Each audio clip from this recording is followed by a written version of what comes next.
अस्सलाम वालेकुम नाजरीन, एक नया व्लॉग लिए आपकी खिदमत में हाजिर हूँ। मैं आपका अपना मेज़बान ज़ैब कुरैशी। आप तमाम लोगों से दरख्वास्त है कि जिन्होंने अभी तक यूट्यूब पे हमें सब्सक्राइब नहीं किया है वो यूट्यूब पर हमें सब्सक्राइब कर लीजिए। जनाब अली, बहुत सी कहानी हैं जिनको मैंने खेलना है आज, लेकिन सबसे पहले अमेरिका की कहानी खेल लेते हैं।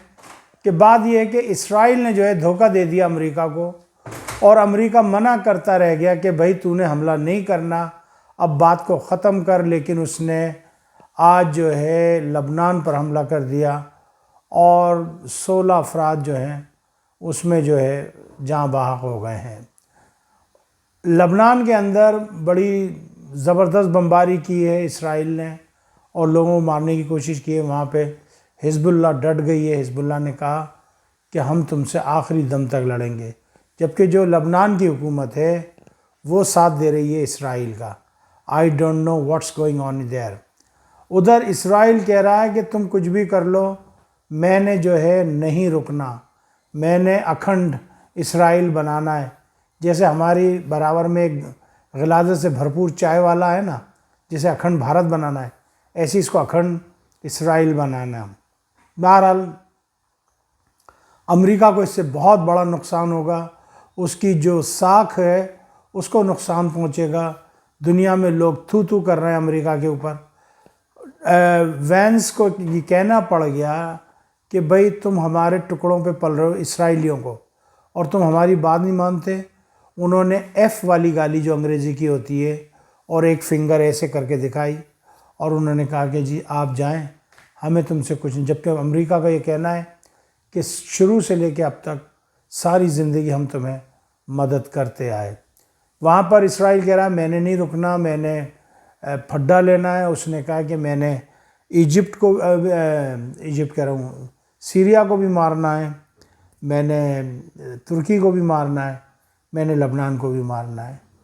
सीरिया और लबनान का तो मुझे नहीं पता, लेकिन हाँ अगर ये पंगा लेता है तुर्की से, तो तुर्की का जो है भाई, छोटा भाई कह लें या बड़ा भाई या हम उम्र भाई कह लें, पाकिस्तान बैठा है, वो किसी भी किस्म पर ये बात बर्दाश्त नहीं करेगा कि कोई आकर तुर्की के ऊपर हमला करे। एनीवे, एक तो रही ये बात, ज़रा नोट कर लीजिए।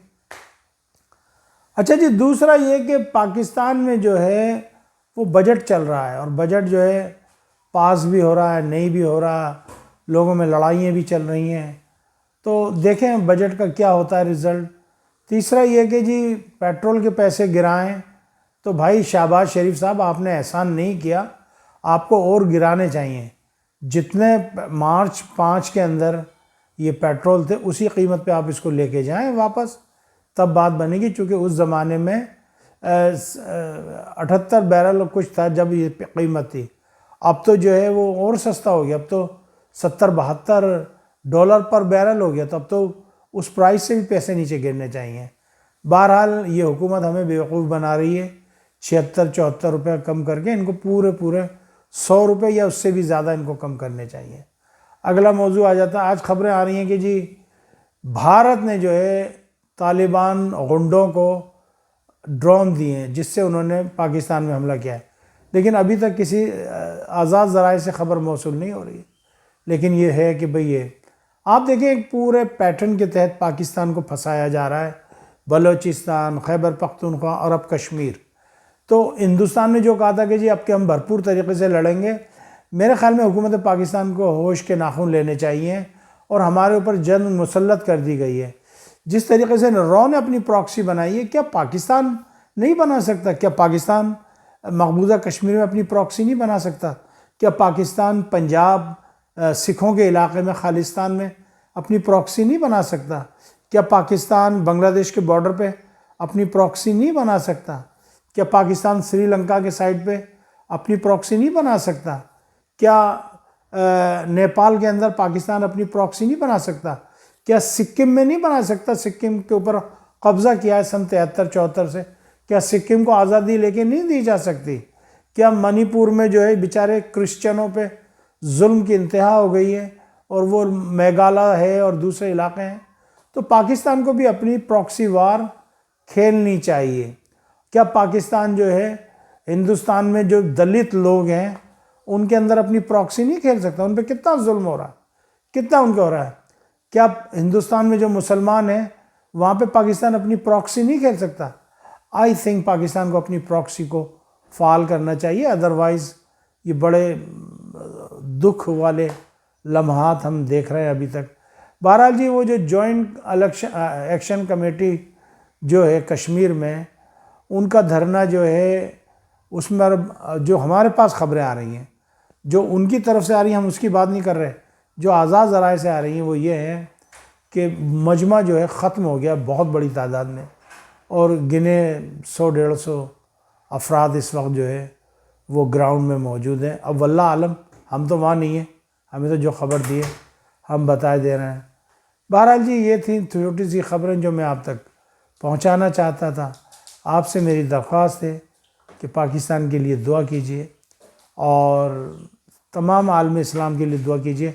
और हाँ, चलते चलते मैं एक बात बताना आपको मैं भूल गया, बल्कि ये मैं छोड़ कर जाऊँगा अपने साथ। ये मैंने किसी ने मुझे भेजा है कि क्या नाम है, अरुणाचल प्रदेश में जो है 15 मसाजिद को जो है वो ताले लगा दिए गए हैं। मुसलमानों पे बड़ा जुल्म हो रहा है और मुसलमानों की ऐसी की तैसी की जा रही है। आप ये थोड़ा सा ये क्लिप देखें, आपको पता लगेगा कि ये क्या हो रहा है, कितने लोग हैं। ये मुझे हिंदी तो आती नहीं है, लेकिन ये मैंने कर्टिसी की है किसी से टिकटॉक के ऊपर से। तो आप देखिए, मुझे किसी मेरे दोस्त SK फ़ारूक़ी ने ये मुझे भेजी है क्लिप। तो SK फ़ारूक़ी, आपकी भेजी हुई क्लिप ये आपकी नज़र। मुझे इजाज़त दीजिएगा, अपना ख्याल रखिएगा। पाकिस्तान जिंदाबाद, अफ़वाज पाकिस्तान पाइंदाबाद। अस्सलामु अलैकुम वरहमतुल्लाहि वबरकातुहू। एक बड़ा ही गंभीर मामला अरुणाचल प्रदेश से सामने आया है, जिसने भारत में मुसलमानों के साथ हो रहे अत्याचार और भारत की पूरी न्यायिक व्यवस्था, भारत की पूरे जो आधिकारिक व्यवस्था है, उस पर कई तरह के सवालात खड़े कर दिए हैं। और पूरी दुनिया के सामने भारतीय जनता पार्टी शासित राज्यों में मुसलमानों के खिलाफ किस तरह के अत्याचार किए जा रहे हैं, उसको लेकर के एक बड़ी डरावनी तस्वीर पेश की है। ईटानगर राजधानी है अरुणाचल प्रदेश की। यहां पर 15 की 15 मस्जिदों को सील कर दिया गया है, सब पर ताला लगा दिया गया है। अब आप सोचिए, आप अंदाजा लगाइए, मुसलमानों के खिलाफ नफरत का अंदाजा किस कदर पहुंच चुका है कि किसी भी कानून को नहीं मान रही हैं बीजेपी शासित सरकारें। सिर्फ हिंदूवादी संगठनों के सड़कों पर आने पर, हंगामा करने पर, किसी भी मस्जिद को गैर कानूनी बता देने पर, किसी भी दरगाह, किसी भी मजार को गैर कानूनी बता देने पर, सिर्फ उनका यह कह देना कि यह गैर कानूनी है, तो फिर भारतीय जनता पार्टी शासित राज्य के जो अधिकारी हैं, चाहे वो पुलिसकर्मी हो या प्रशासनिक अधिकारी हो, उनके लिए वो एक मोहर का काम करती है। और फिर वो वहां पर पहुंच करके या तो उसको सील कर दिया जाता है या उस पर बुलडोजर चला दिया जाता है। जैसा कि आपने यहां उत्तराखंड में देखा, उत्तराखंड की राजधानी में किस तरह से 40 फुट एरिया को सील करने का ऑर्डर दिया गया था कोर्ट के जरिए, लेकिन हिंदूवादी संगठन बकरीद पर हंगामा करते हैं और फिर प्रशासन जब उस 40 फुट एरिया को सील करने पहुंचता है तो पूरी ही मस्जिद को सील कर दिया जाता है। अब मुसलमान धरना प्रदर्शन कर रहे हैं, मुसलमान कोर्ट का दरवाजा खटखटा रहे हैं, लेकिन कहीं पर भी कोई इंसाफ अब बाकी नहीं रहा है। और इन अधिकारियों को, प्रशासनिक अधिकारियों, पुलिस अधिकारियों को यह मालूम है कि हम चाहे कुछ भी कर लें, हमारा कोर्ट भी कुछ नहीं करने वाला है। उनके आकाओं के जरिए उनको समझाया जाता है कि अब हर जगह पर संघ के लोग बिठा दिए गए हैं, आप खुल करके संघ का काम कीजिए, बीजेपी का काम कीजिए, और हिंदू को खुश करने के लिए, हिंदूवादी संगठनों को खुश करने के लिए, हिंदुत्ववादियों को खुश करने के लिए आप एक्शन लीजिए। देख सकते हैं, यह बड़ा चौंकाने वाला मामला है अरुणाचल प्रदेश का जो सामने आया है कि किस तरह से 15 की 15 मस्जिदों को सील कर दिया गया है।